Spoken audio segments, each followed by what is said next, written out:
Ok, bom dia. São 6h09, dia 12/8/2026. Dia 12, ontem foi dia do advogado, certo? Eu estudei numa universidade e numa faculdade que teve instituído o curso, um dos primeiros cursos de direito. Eu não sei se isso vale. Ficava ali na Praça dos Remédios, no centro velho de Manaus. Mais adiante estava o mercado de peixe. Mercado de peixe que me lembra Tambaqui, Tambaqui que me lembra uma figura que me veio ao sonho esta noite, certo? Se veio ao sonho é porque eu estava dormindo. E a figura veio ao sonho, certo? Ela trabalhava comigo num colégio, eu era o diretor da escola, um colégio de mais de 2.000 alunos em Manaus. Um colégio no bairro de São Francisco, na confluência da Castelo Branco. Como é que chamava aquela outra rua? Eu não vou lembrar. Sei que a Castelo Branco dava bem em cima do prédio do colégio, certo? E ali trabalhava como administrador escolar, uma profissional, uma funcionária pública formada em pedagogia, e atuava pela parte da manhã como administrador escolar. E eu fiz um trabalho ali de gerência escolar, tá certo? Por uns anos ali. E a figura veio, rapaz, sabe? A figura veio no meu sonho, sabe? Mas assim, eu falava de Tambaqui, falava de Praça dos Remédios, falava do curso de Direito em Manaus, tá certo? Onde eu fiz o curso de Direito. Mas deixa eu ir para cá pedir licença para Guma, a jovem Guma. Deixa eu ir aqui para o texto do Marx, o Capital, seção 1, capítulo 1, a mercadoria. Aqui diz o seguinte: numa sociedade cujos produtos assumem genericamente a forma da mercadoria, isto é, numa sociedade de produtores de mercadorias, essa diferença qualitativa dos trabalhos úteis, executados separadamente uns dos outros como negócios privados de produtores independentes, desenvolve-se como um sistema complexo, uma divisão social do trabalho. Para o casaco é indiferente se ele é usado pelo alfaiate ou pelo freguês do alfaiate, uma vez que em ambos os casos ele funciona como valor de uso. Tampouco a relação entre o casaco e o trabalho que o produziu é alterada pelo fato de a alfaiataria se tornar trabalho. Digo melhor, a alfaiataria se tornar uma profissão específica, um elo independente no interior da divisão social do trabalho. Onde a necessidade de vestir-se o obrigou, o homem costurou por milênios, e desde muito antes que houvesse qualquer alfaiate. Mas a existência do casaco, do linho e de cada elemento da riqueza material não fornecida pela natureza, teve sempre de ser mediada por uma atividade produtiva especial, direcionada a um fim que adapta matérias naturais específicas a necessidades humanas específicas. Como criador de valores de uso, como trabalho útil, o trabalho é assim uma condição de existência do homem. Repito, o trabalho é assim uma condição de existência do homem, independente de todas as formas sociais, eterna necessidade natural de mediação do metabolismo entre homem e natureza e, portanto, da vida humana. Os valores de uso, casaco, linho, etc., em suma, os corpos das mercadorias, são nexos de dois elementos, matéria natural e trabalho, subtraindo-se a soma total de todos os diferentes trabalhos úteis contidos no casaco, linho, etc., o que resta é um substrato material que existe na natureza sem interferência da atividade humana. Ao produzir, o homem pode apenas proceder como a própria natureza, isto é, pode apenas alterar a forma das matérias. Mas ainda, nesse próprio trabalho de formação, ele é constantemente amparado pelas forças da natureza. Portanto, o trabalho não é a única fonte dos valores de uso que ele produz, a única fonte da riqueza material. O trabalho é o pai da riqueza material, como diz William Pett, e a terra é a mãe. Passemos então da mercadoria como objeto de uso para o valor mercadoria. De acordo com a nossa suposição, o casaco tem o dobro do valor do linho. Essa é, porém, apenas uma diferença quantitativa que, por ora, ainda não nos interessa. Recordemos por isso que se o valor de um casaco é o dobro de 10 braças de linho, entre 20 braças de linho tem a mesma grandeza de valor de um casaco. Como valores, o casaco e o linho são coisas de igual substância, expressões objetivas do mesmo tipo de trabalho. Mas a alfaiataria e tecelagem são trabalhos qualitativamente distintos. Há, no entanto, circunstâncias sociais em que a mesma pessoa costura e tece alternadamente, de modo que esses dois tipos distintos de trabalho são apenas modificações do trabalho do mesmo indivíduo e ainda não constituem funções fixas, específicas de indivíduos diferentes, assim como o casaco que nosso alfaiate faz hoje e as calças que ele faz amanhã, pressupõe somente variações do mesmo trabalho individual. A evidência nos ensina, além disso, que em nossa sociedade capitalista, a depender da direção cambiante assumida pela procura de trabalho, uma dada porção de trabalho humano será alternadamente oferecida sob a forma da alfaiataria e da tecelagem. Essa variação de forma do trabalho, mesmo que não possa se dar sem atritos, tem necessariamente de ocorrer. Abstraindo-se da determinidade da atividade produtiva, repito, abstraindo-se da determinidade da atividade produtiva e, portanto, do caráter útil do trabalho, resta o fato de que ela é um dispêndio da força humana de trabalho. A alfaiataria e tecelagem, embora atividades produtivas qualitativamente distintas, são ambas dispêndio produtivo de cérebro, músculo, nervos, mãos, etc., humanos, e nesse sentido ambas são trabalho humano. Elas não são mais do que duas formas diferentes de se despender a força humana de trabalho. No entanto, a própria força humana de trabalho tem de estar mais ou menos desenvolvida para poder ser despendida desse ou daquele modo. Mas o valor da mercadoria representa unicamente trabalho humano, dispêndio de trabalho humano. Ora, assim como na sociedade burguesa um general ou um banqueiro desempenha um grande papel, ao passo que o homem comum desempenha, ao contrário, um papel muito miserável, o mesmo ocorre aqui com o trabalho humano. Ele é dispêndio da força de trabalho simples que, em média, toda pessoa comum, sem qualquer desenvolvimento especial, possui em seu organismo corpóreo. O próprio trabalho simples médio varia, de certo, seu caráter em diferentes países e épocas culturais, porém é sempre dado numa sociedade existente.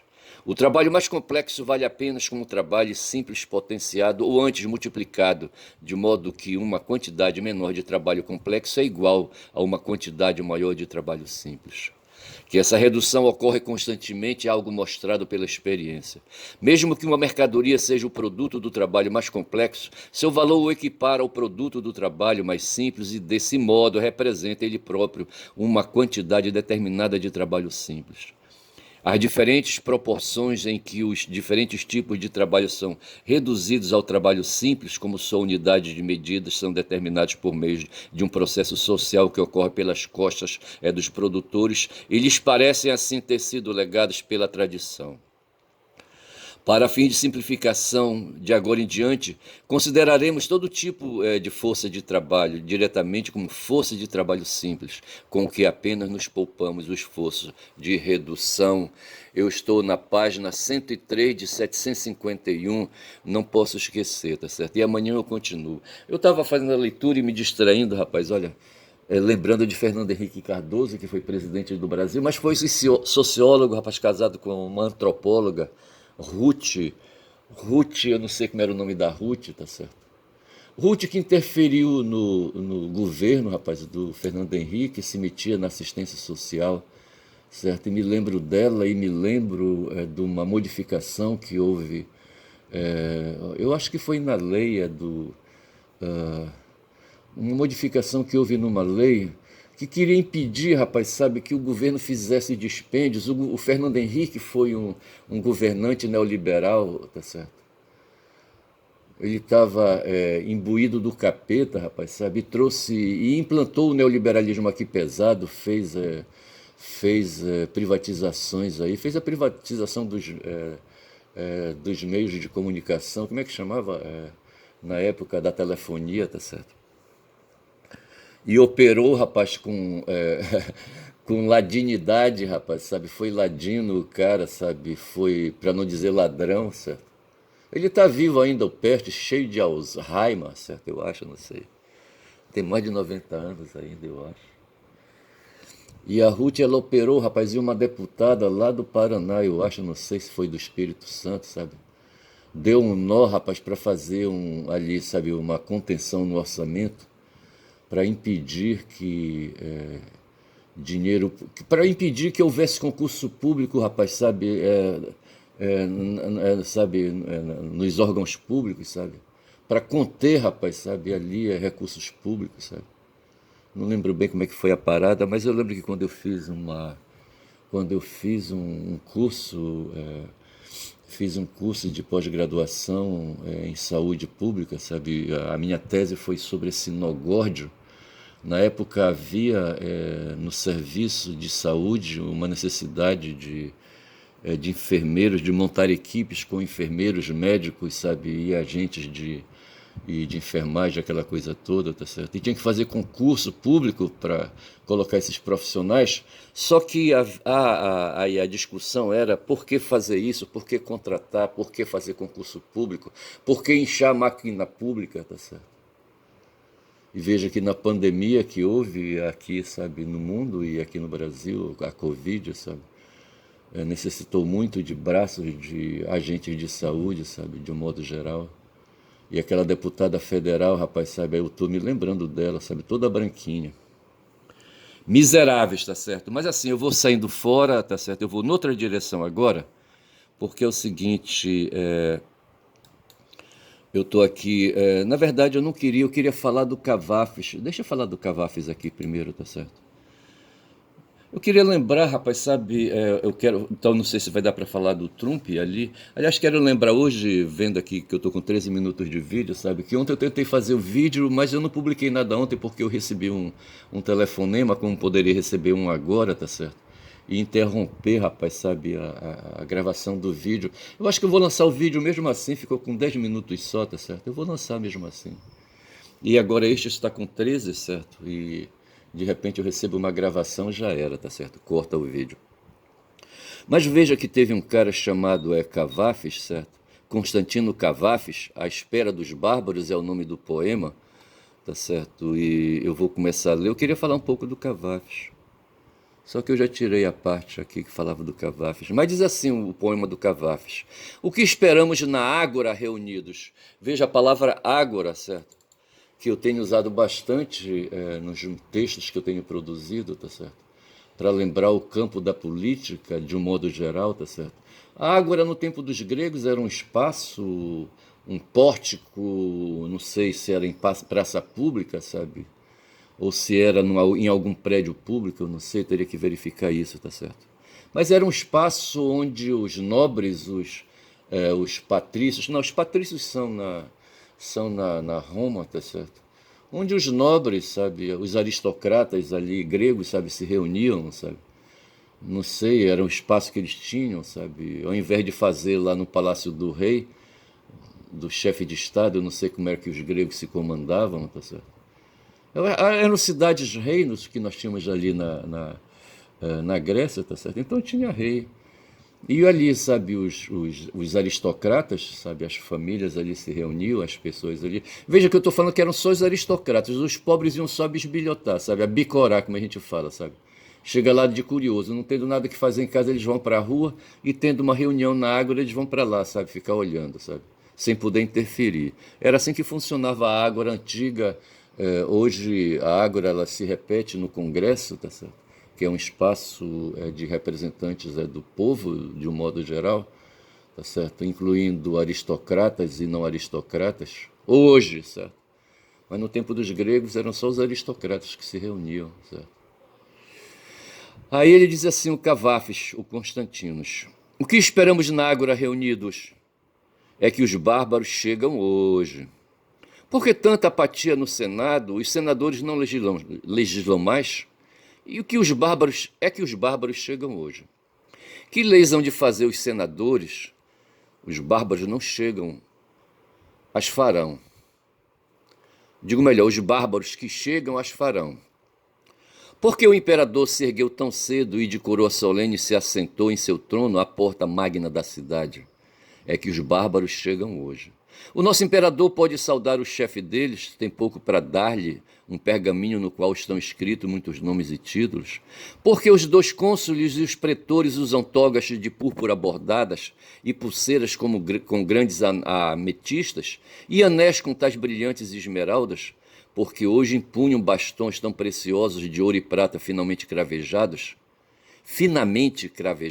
repito, é que os bárbaros chegam hoje. Que coisas os deslumbram? Por que não vêm dignos oradores derramar seu verbo como sempre?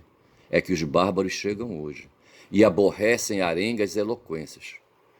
Por que subitamente esta inquietude? Que seriedade nas fisionomias?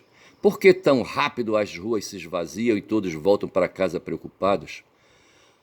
Porque já à noite os bárbaros não vêm e gente recém-chegada das fronteiras diz que não há mais bárbaros. Sem bárbaros, o que será de nós? Eles eram uma solução. É uma tradução de José Paulo Paz, republicação, poemas originalmente publicado no blog em 2 de março de 2016, tá certo? Eu estou no canal Singularidade de Poética, tá certo? Então veja que este poema é do Cavafis, do Constantino Cavafis. Amanhã eu vejo a biografia do Cavafis, tá certo? Ele foi um grego, um poeta, tá certo? Mas o que eu queria dizer aqui, sabe, os bárbaros aqui de que falam, tá certo? O texto, que é o poema, tá certo? Os bárbaros é uma palavra que vem de barbaroi, em grego quer dizer aqueles que estão, aqueles que quando falam, pipilam, certo? Falam que nem passarinhos. Eu fui há pouco na cozinha da minha casa e lá no fundo do quintal tem uns matos lá, sabe? Ali um cipoal danado, tá certo? Mas é uma residência, é o quintal de uma residência. Aqui não tem mais mata na minha região. Nós estamos em área de várzea e não tem mais mata, sabe? O território está todo ocupado por moradias. Mas tem um vizinho que faz fundo, que tem uma casa que faz fundo com a minha, tá certo? E me parece que ele não habita. E lá, rapaz, tem um matagal, sabe? Um cipoal que passa pro meu muro. De vez em quando ele manda um cara, sabe? Com um terçado fazer uns cortes ali, sabe? Para tirar a parte do mato dele que cai pro meu quintal, tá certo? Acho que ele tá preocupado comigo, não sei. Rapaz, eu só sei que lá, então, passarinhos vêm, se confundem, tá certo? E aproveitam, rapaz, aquela mixaria de mato, sabe? E um fica, rapaz, desde cedo, desde 3 horas da manhã, 4 horas, ele fica pipilando ali, rapaz, não aparece uma cobra, rapaz, sabe? Eu não sei ali, sabe, para bater papo com ele, sabe? Eu não sei que passarinho é, se é macho, se é fêmea, eu não sei. Mas ele fica ali desde cedo, ele começa a pipilar, pipilar, pipilar. E era assim que os gregos, sabe, achavam que os povos ao redor, veja, eles se trancavam dentro de muros, certo? De muros circulares ou quadrados, tanto faz, retangulares, tanto faz também, tá certo? Com medo de inimigos, rapaz. Eu quero falar então de bárbaros hoje, eu quero falar de inimigo, não sei se vai dar, tá certo? Eu quero falar de Trump, rapaz, e dessa ameaça que a gente está sentindo. Ontem eu dormi assim, preocupado, sabe? Preocupado, sabe, com os bárbaros chegando, rapaz, sabe? Agora, saber se o Trump vai ter tempo, rapaz, sabe, para chegar, porque o tempo dele está acabando, rapaz. Ele tem 2 meses para fazer a invasão da América do Sul, rapaz, sabe? E nos arremessar no mar, rapaz, no Atlântico, certo? Se ele não fizer isso em 2 meses, sabe, ele vai estar fudido porque ele vai ficar enfraquecido. Então eu vou sair daqui do Cavafis, tá certo? Não sei se eu fecho. Aí eu quero falar, já que eu falei da teoria do inimigo, deixa eu falar aqui do Carl Schmitt, tá certo? O Carl Schmitt, ele escreveu escreveu, não é um cara que escreveu, tá certo? E eu pedi pro algoritmo me mandar alguma coisa sobre Carl Schmitt e a política do inimigo, tá certo? Aí o Marionaldo Ferreira, eu não sei, o Marionaldo Ferreira é esse cidadão aqui, tá certo? Não sei se ele é do campo ou é do direito, eu não sei. Aí ele diz assim, o Marionaldo: quando conhecemos a história do outro, fica mais difícil tratá-lo como inimigo. O quê, rapaz? Quando conhecemos a história do outro, fica mais difícil tratá-lo como inimigo. Então é bom a gente não conhecer a história do outro, certo? Mas ele diz aqui: Carl Schmitt foi um jurista e filósofo alemão. Eu estou com 20 minutos já, bora ver se eu termino. foi um jurista e filósofo alemão que ficou conhecido por defender ideias que ajudaram a dar base ao regime nazista, tá certo? O algoritmo continua me mandando vídeos sobre o nazismo, e essa madrugada agora, sabe, me trouxe a história fodida do corpo do Hitler, sabe? Hitler, que se viciou, era um cara cujo corpo era cheio de dores, sabe? Cheio de sofrimentos, sabe? E fedia, rapaz, o cara de tanto tomar remédio, sabe, que o médico dele passava. Ele tinha um médico dentro do bunker onde ele morava, sabe, ali, obrigado a ficar ali perto dele o tempo todo, sabe, cuidando do corpo escroto dele.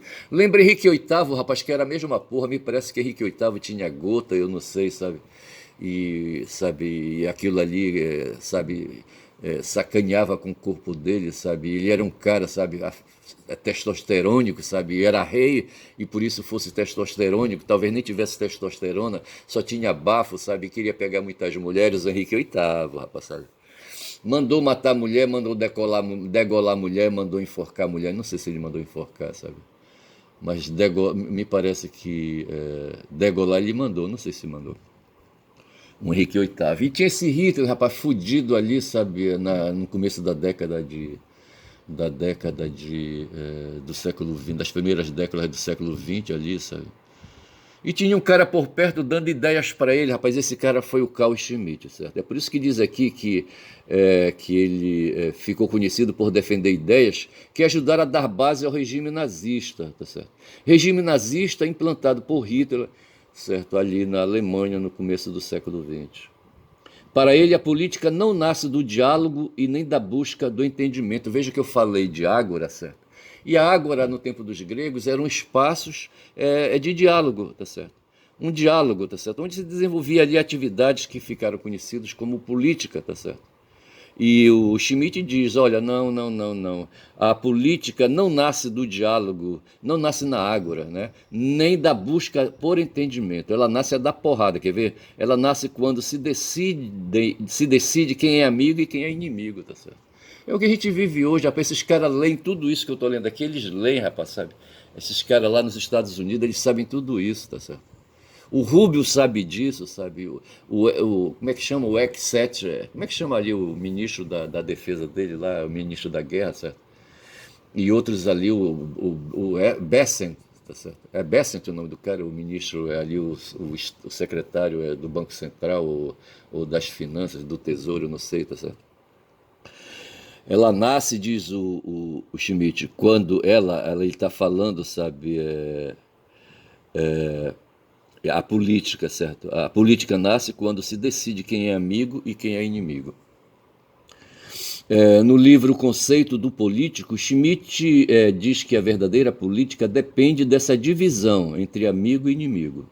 Na visão dele, não é a negociação que move a sociedade, mas o conflito. Lembra o Lula? Pois é, o Lula acredita na negociação. O importante não é encontrar pontos em comum, e sim definir quem está do seu lado e quem deve ser enfrentado. Quem está do seu lado ou quem está contra. Tá vendo aí, mestre? Uma vez uma figura me disse assim, eu quero saber de que lado tu estás, tá certo? Essa forma de enxergar a política ajuda a entender não apenas o que aconteceu na Alemanha nazista, mas também muitos movimentos políticos dos dias de hoje. Boa parte da nova direita tem usado essa lógica. Em vez de pessoas em torno de um projeto de país, prefere criar um inimigo comum. O inimigo comum hoje, na conjuntura que nós temos, sabe, e que constitui aquilo que eles chamam de polarização, é o petismo, tá certo? O petismo, rapaz, sabe? O petismo que nasceu, rapaz, ali na pós-ditadura, tá certo? Que se impôs, tinha o petismo, tinha o PSDBismo, certo? Do Fernando Henrique Cardoso, que eu já falei ainda agora dele aí, tá certo? E o petismo foi fundado por Lula, criado por Lula, sindicalista, tá certo? Eu estou com 25 minutos de vídeo. E hoje é o inimigo da direita e da ultradireita aqui no país. Quando isso acontece, o diálogo perde espaço. O respeito às diferenças passa a ser visto como fraqueza. A empatia incomoda porque aproxima as pessoas.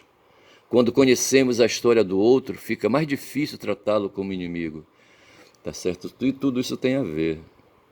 É por isso que muitas vezes vemos discursos que atacam a solidariedade, ridicularizam o cuidado com os mais vulneráveis e fazem parecer que defender direitos é um privilégio para alguns. Aos poucos, a política deixa de buscar soluções para os problemas da população e passa a viver da criação permanente de novos adversários. Schmitt defendia exatamente isso, uma política baseada no confronto. Para ele, a força estava na decisão, não na conversa. Mas essa visão enfraquece a democracia, porque democracia pressupõe convivência entre as pessoas que pensam diferente. Não exige que todos concordem, mas que todos sejam reconhecidos como parte da mesma sociedade. A história mostra que existem outros caminhos. Grandes líderes transformaram seus países construindo pontes e não muros. Entender quem pensa diferente, ouvir dialogar e buscar soluções comuns não é sinal de fraqueza, é sinal de maturidade política. Veja aqui que o texto introduz a palavra muro, e eu falei ainda agora que os gregos se protegiam por trás de muros retangulares, circulares ou quadrados, tanto fazia a forma, tá certo? Mas havia muros, e os que estavam fora dos muros eram os bárbaros, aqueles ridículos, eles diziam, que quando falam parecem passarinhos, pipilam. Tanto o maior desafio do nosso tempo seja justamente esse. Não aceitar que a política seja reduzida a uma guerra entre nós e eles. Um país cresce quando consegue transformar diferenças em diálogo e conflitos em soluções. Quando a política troca o cuidado pelo ódio, todos perdem. Quando coloca as pessoas acima dos inimigos, a democracia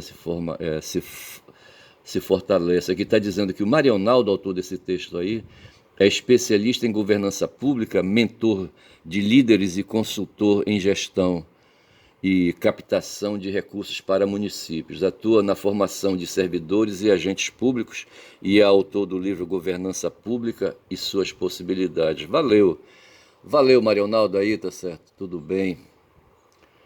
Era isso. Na verdade, o que eu queria falar era a política do inimigo, certo? Depois eu vi, na verdade eu queria fazer uma abordagem mais densa do Schmitt, tá certo? Mas por hora fica dito assim, tá certo? Fico por aqui 28 minutos, eu digo que meu nome é Ernesto Caboclo Falador, tá certo? Eu introduzi hoje uma leitura do livro Vidas Secas de Graciliano Ramos, que eu ganhei de presente do meu filho mais velho, certo? Pelo Dia dos Pais, tá certo? Eu dei para ele uma camiseta da Hering, certo? E ele me devolveu um livro, rapaz, Vidas Secas, ele sabe que, como ele, sabe, eu também sou formado em letras e a gente então tem essa coisa em comum, tá certo? Meu filho mais velho, rapaz, eu vou ficando por aqui, rapaz, sabe, dizendo que meu nome é Ernesto Caboclo Falador, não falei do Trump, rapaz, olha, eu queria ter falado do Trump, rapaz, o Trump que tá morrendo de podre, tá certo? Eu não sei. E digo que meu nome é Ernesto Caboclo Falador, já disse isso, rapaz. Quem fala muito dá bom dia a cavalo, rapaz, bom dia.